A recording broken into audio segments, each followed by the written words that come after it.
So I know a lot of people out there making the joke as they present on camera if they're wearing pants because they're in their own house, but I think the real question that you should be asking yourself about me is, am I just wearing this shirt?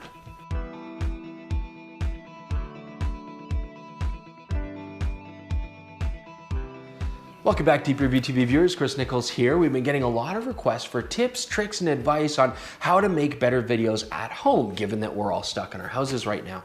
And we thought that was a great idea. So I really think it's important to put yourself into two categories.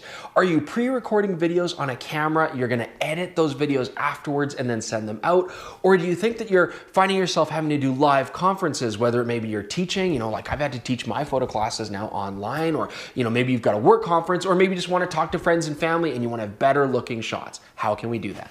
Now our first tip is audio. You really need good audio because right now the camera's recording its internal microphones and it sounds terrible. Unless you're recording in a professional music recording studio, your house is going to have a lot of echo. You're going to have other family members and pets running around and all that sound is going to get picked up. Now a lot of you out there have these small shotgun microphones, but putting these on camera is only going to be a marginal improvement. What you really want is a lav mic. I'm going to plug this in right now and get rid of this terrible audio.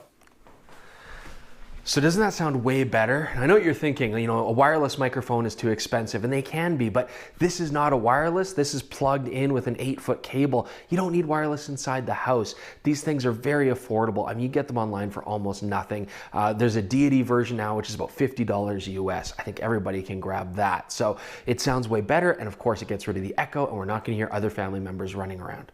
So the other thing I want to talk about is coverage, and this is where you basically record video that you can put over your talking points or cover your edits, your transitions between frames on your video. It just looks a lot more professional because we see two issues. First off, someone's going to be talking, but then they make a mistake or their train of thought ends and then they just jump cut to themselves in a different position talking about something else, and it looks very jarring.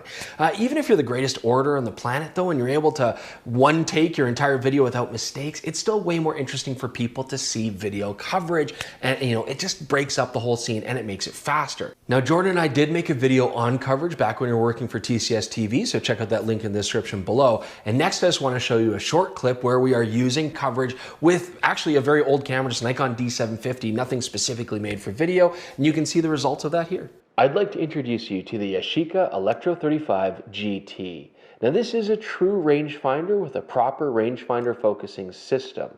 Now, one of the main standouts on this camera, seeing as how it came out in the mid-60s until the mid-70s, was its 45mm 1.7 lens, which was color corrected, a big deal as color film became more and more popular. Now, this camera was designed to be easy to use, and in that regard, you could not choose shutter speeds. It had a fully metered auto exposure system based on aperture priority only. And the Yashica Electro 35 had this adorable assist system. Now, if your shutter speed had to go very slow, down to 1/30th of a second or slower, this yellow slow indicator would light up, as well as it would also light up in the viewfinder. And if you had very bright conditions and the camera had to go above its 500th of a second fast shutter speed, it would then light up the over indicator with red. It was very easy to use, a beautiful looking rangefinder, and an adorable piece of camera history. So it's great if you've got a nice camera and nice equipment and you're ready to pre-record videos, edit them, polish them up, and put them out on the net. But a lot of us are now finding ourselves in a position where we want to stay in touch with friends and family, or we have to do video conference calls for work purposes or teach classes online, for example. Then you're forced to go through a webcam or your laptop's camera, and that has its own challenges. They're not very good visually and they don't give you a lot of creative control. So let's talk about some tips that'll help you get better results when you're going through your computer. So first off, let's deal with the audio issue so you don't have to listen to this terrible audio for too long. Now, right now you're listening to me on the internal microphones of the laptop, and although some are better than others from brand to brand, you're still going to get a lot of ambient noise in the room, a lot of echo from the room, and let's say that we are doing a work call and I have to take notes or type something on the computer. Well, listen to this. Because those keys are so close to the microphone, it's abrasive, okay? This is all about human decency. And while we're on the topic of human decency, if you are forced to use the internal microphones, but you're conference calling with other people are talking, that sound comes through your laptop speakers, and then you're either gonna get a feedback loop, which is just gonna be really horrible, or more likely your computer's gonna automatically then detect that and cut off your microphone. The problem is it sounds really annoying and really strange. So if you are talking to people, you do have to have an earbud into the headphone headphone jack. That way the internal microphone and internal speakers are not gonna have those problems with each other. But let's do a hard jump cut, sorry Jordan, and let's get back to a proper microphone.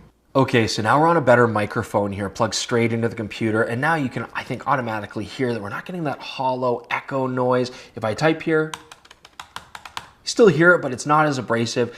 And this does not have to be an expensive microphone, like just a basic USB microphone, or if you have a mic jack, just something that plugs straight into that.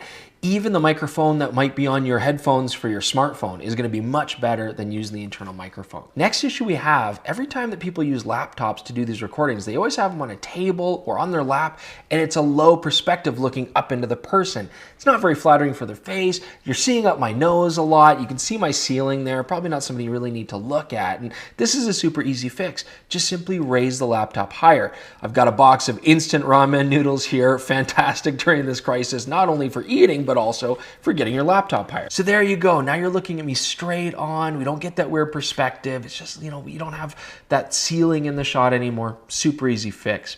Now the last thing I want to talk about is lighting. It is very important where you position your computer. You certainly don't want any windows behind you. That's going to make you a black silhouette. I do have light coming in the window. I guess right over here you can see it. And it's going on my face here, but it's creating quite a bit of contrast. There's a hot spot on my face here. This side of my face is quite dark. So I'm just going to use a very simple LED light. Again, doesn't have to be expensive. If you don't have something like this, try to find a place where you are going to get more even light on both sides of your face.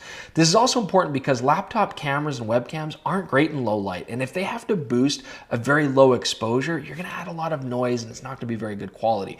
So I'm going to turn this light on here, just dial it up. And there we go, right? Much nicer, even light. The camera doesn't have to boost things as hard. It just evens out that hard contrast. So these are all some very quick, easy tips. Hopefully this will help you guys out. Thank you so much for joining us on this short video. And remember that this was because of viewers' suggestions. We love hearing your comments. If there's anything you'd like us to make a video on, anything you're wondering about, let us know. We read those and we try to accommodate them. Please check out our Instagram and our Twitter feeds as well. Subscribe to the channel. We really appreciate that. Go to dpreview.com. You can find tons of information there. Thanks so much for joining us. We'll see you soon.